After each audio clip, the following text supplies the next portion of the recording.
COVID-19 Comics, ang panaginip ni Nina. Hello mga bata! Saksihan ng mistulang paggunaw ng mundo. Itong mundong sinakop ng COVID virus! Wala na tayong pagkain! Hindi ko na matis! Ang OA naman ninyo. Pero Papa, Mama! Mauubusan na tayo ng pagkain! Nahawaan na tayo ng virus. Nahawaan na kami ng virus. Hindi mo na makikita yung mga kaibigan mo! Ha? Ano? Hala! Mama!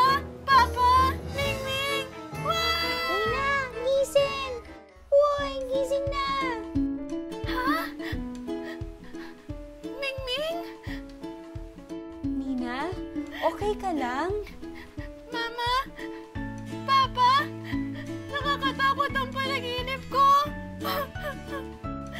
Napanaginipan ko po na wala na tayong pagkain. Tapos, hindi niyo po ako pinapakinggan. Tapos, pareho kayo nagkasakit. Sabi niyo, hindi ko na po makikita ang mga kaibigan ko. Tapos, hindi makapagsalita si Ningning. Puro siya meow ng meow. Ha?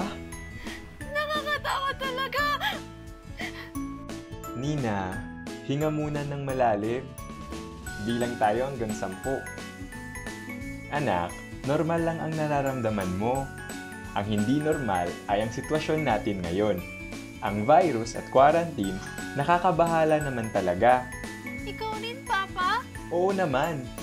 Minsan, mabigat din ang pakiramdam ko. Minsan, nakakalungkot isipin. Minsan, nakakagalit. Pero anuman ang nararamdaman mo, andito kami para sa'yo. Hindi ka nag-iisa.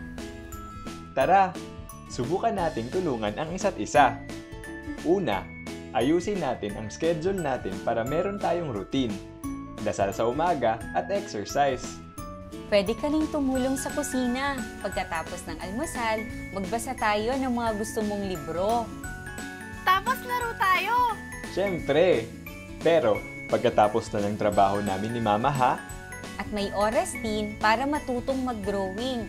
Kumanta, sumayaw, anumang gusto mong matutunan. Gusto ko magpinta! Kung mapapalakas natin ang loob ng bawat isa, maaari nating mapuno ang bawat araw ng pag-asa. Okay? Okay! Salamat, Papa at Mama! Nakatulong po na kinausap niyo ako. tuwing nababahala ka o may gusto kang pag-usapan, nandito lang kami. Ay, butit panaginip